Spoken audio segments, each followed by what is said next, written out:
ये बहुत बड़ा मेला है और अपने आप में मेले का भी अपना बहुत बड़ा स्थान है। निश्चित रूप से ये मेले हमारे कृषि के क्षेत्र में होने वाले अनुसंधान, नवाचार, किसानों को मिलने वाली सुविधाएं, जानकारियां, इस प्रकार की चीजें उपलब्ध कराते हैं। और यहाँ पर एक साथ हमारे वैज्ञानिक भी मिलते हैं, उद्यमी भी मिलते हैं, किसान भी मिलते हैं और सब मिलकर जब सब पर चर्चा करते हैं तो निश्चित रूप से किसान भाइयों को इससे बहुत लाभ होगा और बहुत लाभ होता आया है। और भविष्य में और अच्छा हमारा विश्वविद्यालय करेगा। कृषि के क्षेत्र में अनुसंधान मेरी सभी किसान भाइयों को बहुत शुभकामनाएं कि हमारे प्रधानमंत्री जी का जो संकल्प है 2047 में भारत विकसित भारत बनेगा, तो उसमें हमारे किसान भाई भी उस प्रगति में तेजी से आगे बढ़ेंगे। किसान हमारी प्राथमिकता है, हमारे प्रधानमंत्री जी की प्राथमिकता है, हमारी प्राथमिकता। ये जो माइनिंग कंपनी उत्तराखंड में आई, ईस्ट इंडिया कंपनी से मैं कहूँगा, ये यहाँ के हमारे जो ट्रांसपोर्टर व्यापारी थे खनन के, इनके हाथ पसर रोजी रोटी छीनने का काम कर रही है पूरी तरह से। और ट्रांसपोर्टरों की जो गाड़ियाँ थी, बेचारे जो हमारे बच्चे हैं यहाँ हरिद्वार जिले के, वो इसका ट्रांसपोर्ट का काम कर रहे, तो वो भुखमरी की कगार पर आज इस माइनिंग कंपनी ने पहुंचा दिए। और आम जनता को जो इसने वादा किया था कि सस्ता खनन सामग्री मिलेगी, वो भी आज 40 रुपये महंगी आम जनता को मिल रही।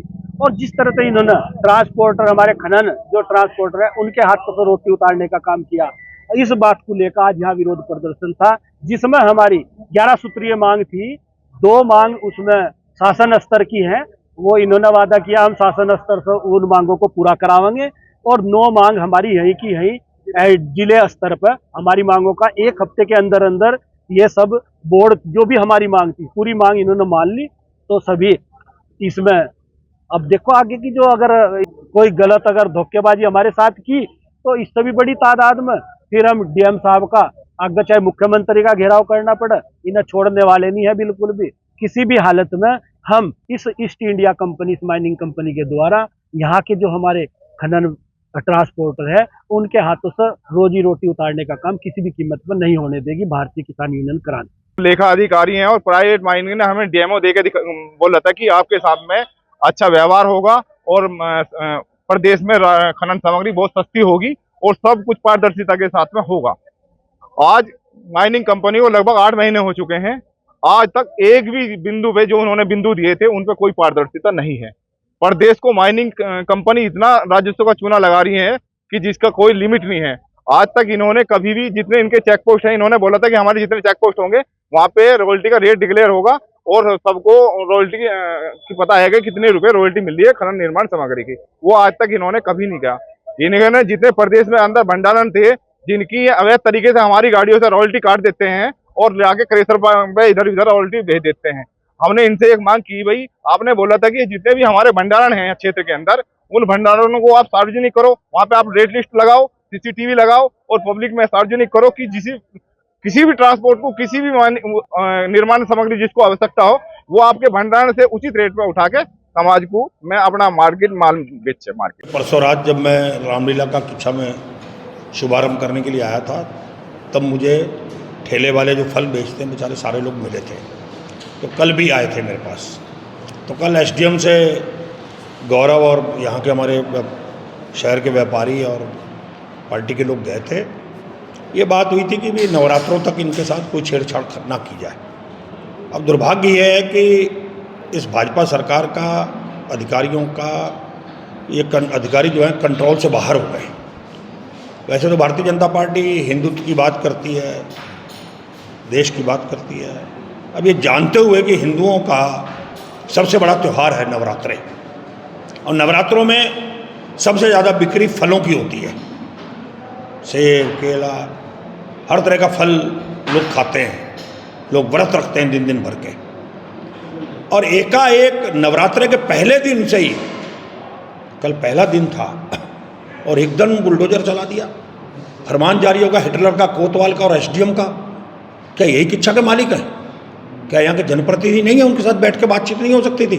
क्या यहाँ विधायक नहीं है, या और लोग नहीं है, धार्मिक संस्थाओं से जुड़े हुए सामाजिक लोग नहीं हैं? तो हालात बद से बदतर हैं। वैसे सोए रहते हैं, वसूली के अलावा पैसा चाहिए इनको, और जागते हैं तो ये नहीं देखते कि कब क्या करना है। क्या यही अगर नवरात्रों के बाद मीटिंग करते, जनप्रतिनिधियों के साथ बैठते, व्यापारियों के साथ बैठते, तो कोई रास्ता निकलता, सबकी राय से कहीं ना कहीं वेंडिंग जोन बनाकर बैठा दिए जाते।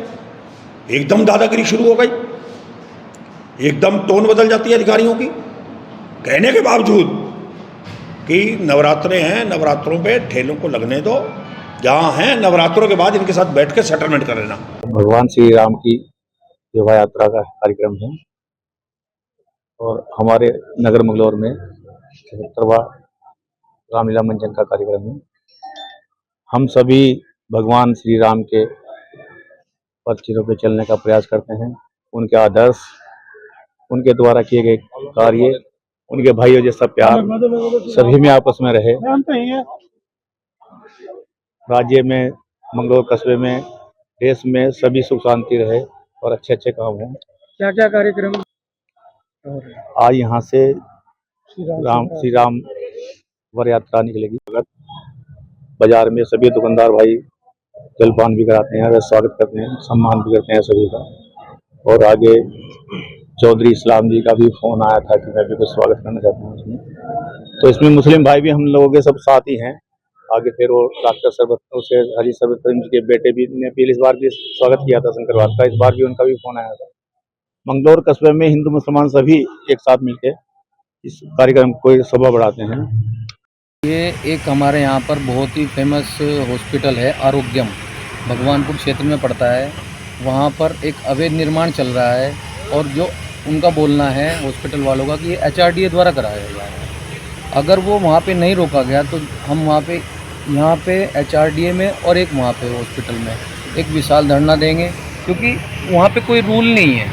आप अभी देखेंगे दिल्ली में कितना बड़ा मामला हुआ। अभी एक्सपर्ट बता रहे हैं कि यहाँ पर एक भूकंप भी आने की संभावना है और नदी में अगर निर्माण चल रहा है तो आने वाले में समय में उसका फलस्वरूप क्या रहेगा ये आप लोग भली बात जानते हैं। ज्ञापन दिया है 7 दिन के अंदर अंदर हम यहाँ इनसे दोबारा मिलने आएंगे और अगर नहीं आएंगे तो उसी समय यहाँ पे एक विशाल धरना देंगे और तब तक नहीं उठेंगे तब तक वो कार्य नहीं रोका जाता।